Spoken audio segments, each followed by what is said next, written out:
La matière vivante est principalement formée de glucides, lipides et protéines. Cette même matière entre dans la composition de nos tissus et cellules. Elle est transformée, dégradée et synthétisée. Donc, pour pouvoir comprendre toutes ces transformations, on est obligé de passer par la structure qui est le point de départ. Ce qui nous amène bien sûr à étudier la structure de ces molécules. On va commencer par la structure des glucides, qui représente le premier chapitre de notre module. Mais avant d'entreprendre ce chapitre, on doit d'abord jeter un œil sur les objectifs du chapitre. Ces objectifs-là résument un peu votre manière ou façon de comment réviser votre chapitre. Dans les objectifs, je vous ai résumé tout ce que vous devez connaître de votre chapitre. Les différents types de glucides qui sont différents les uns des autres et par conséquent, l'étudiant doit être capable de savoir les classer selon leurs critères. Donc, connaître les critères de classification. On va voir plusieurs glucides. Ces glucides-là appartiennent à quelle classe et selon quels critères on les a classés dans telle ou telle classe. Alors, deuxième point, leur rôle. Qu'est-ce qu'ils font ces glucides-là? Leur répartition, où est-ce qu'on les retrouve?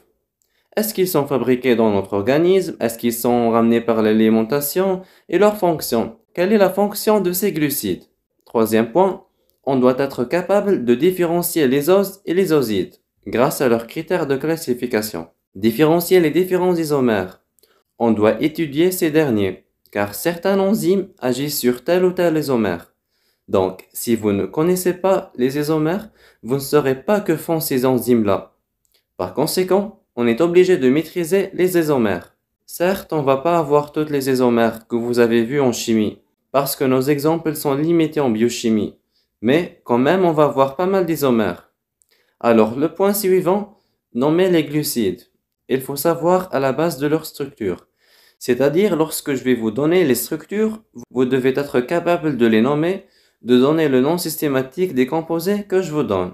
À la fin, vous devez être capable d'identifier les glucides grâce à leurs propriétés physiques, chimiques et enzymatiques. C'est-à-dire, l'étudiant à la fin doit être capable avec les exercices de déterminer la structure des osides aux doses qu'on va traiter. Donc, cette partie-là fera l'objet de plusieurs exercices. Donc là, j'ai introduit un peu le chapitre. Quelle est l'importance de ces glucides-là? La plus importante, ils ont un rôle énergétique. Là, j'ai représenté le glucose. Je vais vous dire pourquoi j'ai représenté uniquement le glucose. Donc nous, pour pouvoir marcher, respirer, digérer, et pour que le cellule se divise et accomplir toutes ces fonctions-là, on a besoin d'énergie. Cette dernière est principalement fournie par les glucides. La plupart préfèrent le glucose. Nos cellules adorent et préfèrent d'utiliser le glucose. Il y a d'autres molécules qui sont énergétiques. Les lipides sont beaucoup plus énergétiques que le glucose, mais nos cellules ont une préférence pour le glucose. Et notamment, surtout notre cerveau. C'est le plus grand consommateur de glucose. Et aussi les globules rouges. On verra par la suite pourquoi les globules rouges et le cerveau préfèrent plutôt le glucose que d'autres métabolites. Ils ont aussi un rôle structural. Les glucides entrent dans la composition de beaucoup de molécules telles que le désoxyribose qui entre dans la structure de l'ADN. Nous avons aussi le ribose qui entre dans la structure de l'ARN. Vous avez aussi la membrane cellulaire qui est formée d'une partie glucidique et une partie lipidique. Cette partie glucidique, elle sert généralement de reconnaissance cellulaire. Elle permet à la cellule de reconnaître d'autres molécules. On va voir la répartition de ces glucides-là. Donc, les glucides sont très abondants. On les retrouve dans la nature. On les retrouve aussi dans notre organisme, dans nos cellules, dans nos tissus, et sont très abondants. Alors ces glucides se répartissent en quoi? Nous avons des produits céréales, du pain, des pâtes, c'est la première partie des glucides. On les retrouve aussi dans le lait et les dérivés de lait. Et on les retrouve aussi dans les fruits et les légumes. Alors là, c'est la source des glucides retrouvés au niveau des aliments. Sans oublier que notre organisme peut aussi fabriquer ces glucides-là. Le meilleur exemple est donné par le glycogène, qui représente le principal réserve en glucose. Alors, puisque ces glucides-là ont une abondance, ceci implique leur importance. En soulignant l'importance des glucides, leur proportion est beaucoup plus importante par rapport à celle des lipides et des protéines.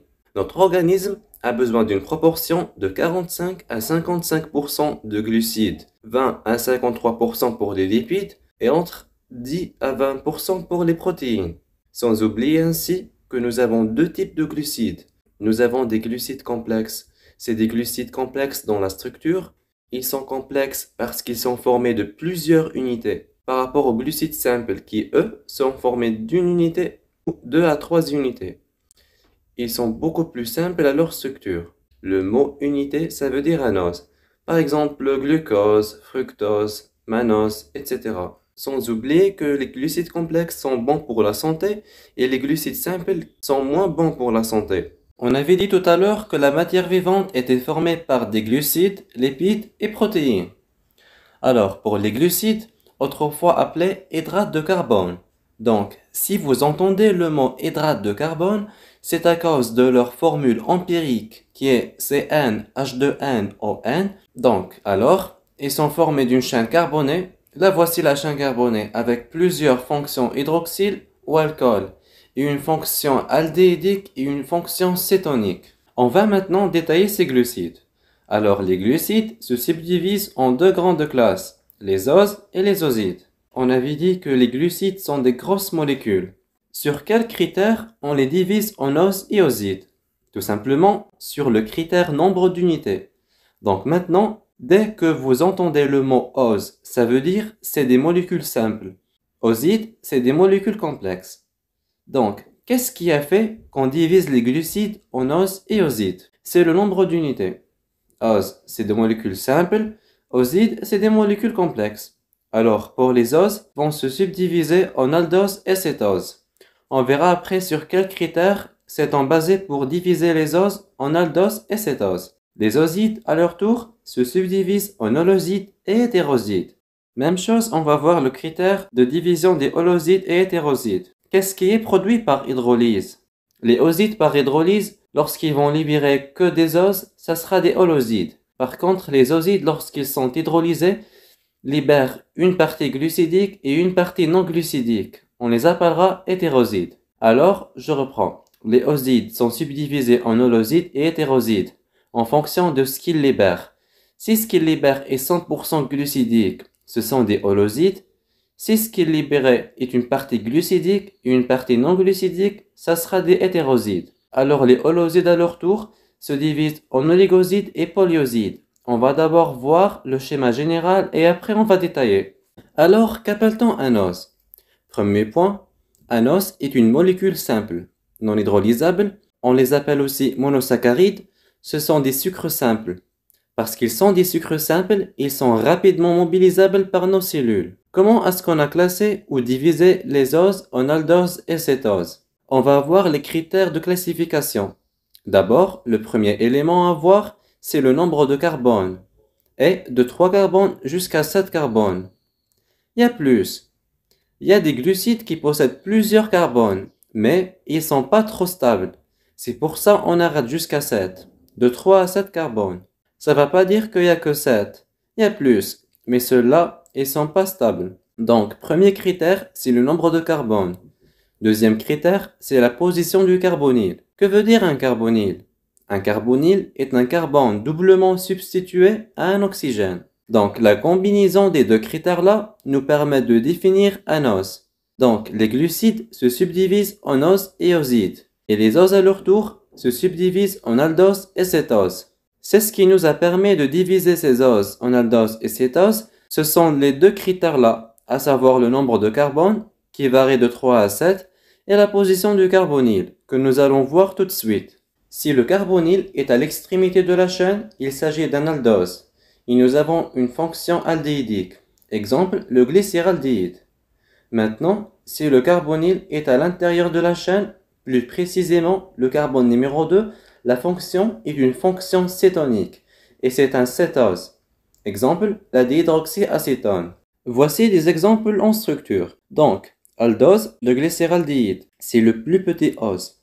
Il contient 3 carbones. Voici la position du carbonyle, situé à l'extrémité de la chaîne sur le carbone numéro 1. Donc, c'est un aldose. C'est un aldose comment? Combien de carbones on a? Il y a 1, 2, 3. Donc, c'est un aldotriose. Donc c'est aldose par la fonction aldéhydique, carbonyle situé à l'extrémité de la chaîne, et il contient 3 carbones, triose. C'est un aldotriose. Passons maintenant au cétose, qui est la dihydroxyacétone. Même chose, le carbonyle est situé sur le carbone numéro 2, donc c'est une fonction cétonique. C'est un cétose. J'ai 3 carbones, donc c'est un cétotriose. Alors là, j'ai les deux plus petites oses. Aldose, c'est le glycéraldéhyde, et l'hydroxyacétone pour les cétoses. Remarquez ici une notion spéciale pour la dihydroxyacétone. Elle ne possède pas de carbone asymétrique. Retenu que les plus petites oses sont le glycéraldéhyde 3 carbones et la dihydroxyacétone. Et en plus, la dihydroxyacétone ne possède pas de carbone asymétrique. On verra lorsqu'on va voir les lipides. Ils auront leur propre structure. Les protéines auront leur structure. Chaque molécule a sa propre structure, qui est caractéristique et qui ne peut pas se répéter dans d'autres molécules. Alors passons à la suite. On va voir quelques exemples de ces oses-là. Le glycéraldéhyde, donc, est un aldotriose, c'est-à-dire aldose, triose, 3 carbones. Alors le glycéraldéhyde, on n'arrêtera pas de le voir dans la partie métabolique. C'est un intermédiaire de la glycolyse, donc il est converti en glycérol. Le glycérol est un alcool et on le retrouve au niveau du métabolisme lipidique. Le glycéraldéhyde, qui est un os, il fait le lien avec le métabolisme lipidique. Alors, cétotriose, ça veut dire cétose, triose, c'est-à-dire 3 carbones. La dihydroxyacétone, intermédiaire de la glycolyse, intervient dans le métabolisme glucidique et elle est isomérisée en glycéraldéhyde. C'est-à-dire que la dihydroxyacétone se transforme en glycéraldéhyde. Ce glycéraldéhyde est aussi transformé en glycérol et rejoint le métabolisme lipidique. Donc, on verra tout ça en détail dans la partie métabolique. La dihydroxyacétone est aussi utilisée en cosmétologie. D'autres exemples. L'aldopentose C5, le ribose que vous connaissez, qui entre dans la structure de l'ARN et c'est aussi un intermédiaire de la voie des pentoses phosphates. Il est fabriqué par notre organisme, cétopentose, ribulose, qui intervient aussi dans la voie de pentose phosphate. Il est fabriqué par notre organisme. Alors vous voyez là, jusqu'à présent, on vient de voir qu'il y a des glucides qui sont rapportés par l'alimentation et il y a aussi des glucides qui sont fabriqués par notre organisme, donc spécialement dans la voie de pentose phosphate. Alors C6, la famille des C6, aldohexose. Le plus important et le plus répandu, c'est le glucose. C'est un aldohexose, c'est-à-dire aldose, hexose, 6 carbones.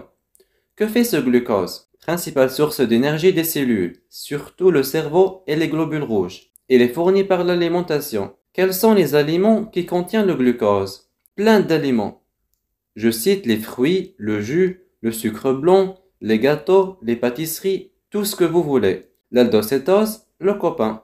Donc, il y a le glucose, qui est l'aldohexose. Son copain en cétose, c'est le fructose. De même, le fructose aussi joue le rôle comme fournisseur d'énergie, se trouve dans les fruits, d'où son nom, fructose, fruit. Alors faites attention, le fructose a un pouvoir sucrant très élevé. C'est pour cela qu'il est très utilisé en industrie alimentaire, pour fabriquer les gâteaux, les yaourts, les biscuits, etc. Malgré que pour nous, on entendait croire que c'est le sucre blanc qui est sucré, n'est-ce pas? Ah bah non.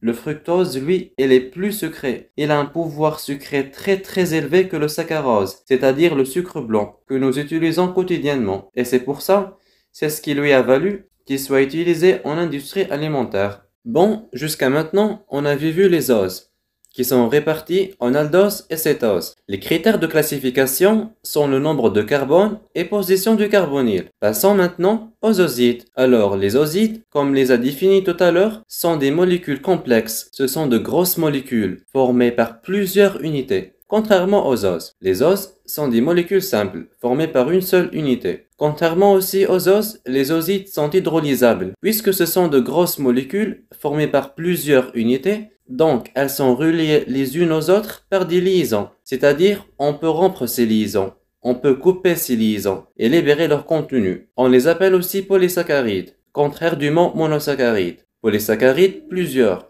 Et parce qu'ils sont des molécules complexes, ce sont des sucres lents. Pourquoi on les appelle sucres lents? Parce que ça va mettre du temps pour que les liaisons soient coupées et pour que les molécules soient libérées. Voilà, alors quels sont les critères de classification de ces osides? On avait vu que les osides étaient subdivisés en holosides et hétérosides. Alors, critère de classification, la taille. La taille c'est bon. Le critère important, c'est les produits d'hydrolyse, c'est-à-dire ces osides, lorsqu'ils sont coupés. Que vont-ils libérer? Est-ce qu'ils vont libérer que des os? Dans ce cas-là, on les appellera holosides. Et s'ils libèrent d'os et des parties non glucidiques, on les appellera hétérosides. Alors, on a vu aussi que les holosides se subdivisent eux aussi en deux classes, les oligosides et les polyosides. Alors, quelle est la différence entre eux? C'est juste le nombre d'unités. Pour les oligosides, le nombre d'unités est de 2 jusqu'à 10, pas plus. Pour les polyosides, le nombre d'unités est supérieur à 10, jusqu'à plusieurs milliers d'unités. D'accord? Donc, les holosides par hydrolyse donnent que des os. Nous avons deux types, les oligosides et les polyosides. Citons quelques exemples pour les oligosides. Nous avons le maltose, nous avons aussi le lactose, qui est le sucre de lait. Nous avons aussi le saccharose, le sucre blanc, que nous utilisons tous les jours. Nous avons le raffinose, trialose, c'est-à-dire 3 unités, etc. Pour les polyosides, l'exemple typique c'est l'amidon, qui est une grosse molécule formée par N molécules de glucose, reliées entre elles par des liaisons osidiques. On verra ça en détail. L'amidon est la principale réserve en glucose chez les végétaux. Chez l'être humain et chez les animaux, nous avons le glycogène, qui ressemble beaucoup à l'amidon, qui est lui aussi formé de N unités de glucose, reliées par des liaisons osidiques. On verra ça en détail après, donc là, je ne cite que des exemples. Alors les hétérosides. On avait dit que par hydrolyse, ils libèrent une partie glucidique et une partie non glucidique, appelée aglycone. Alors cette aglycone peut être quoi? Elle peut être une protéine, on appellera cette structure donc glycoprotéine, ou lipide, on appellera cette structure glycolipide. Cette aglycone peut être aussi une base azotée, atome de fer, phosphate, tout ce que vous voulez, sauf que c'est pas un glucose, d'accord? Alors là, je vais citer quelques exemples. Vous avez une base, la guanine, avec le ribose, la liaison donc osidique. La guanine représente la glycone, c'est-à-dire la partie non glucidique. Vous avez aussi ici une structure glucidique avec une base azotée, qui représente la glycone. Donc, on vient de voir aujourd'hui l'introduction du chapitre avec la classification. Maîtrisez d'abord la classification. La séance prochaine, on va s'attaquer aux isomères. Merci à vous et on se verra la prochaine fois, Inch'Allah. Assalamu alaikum.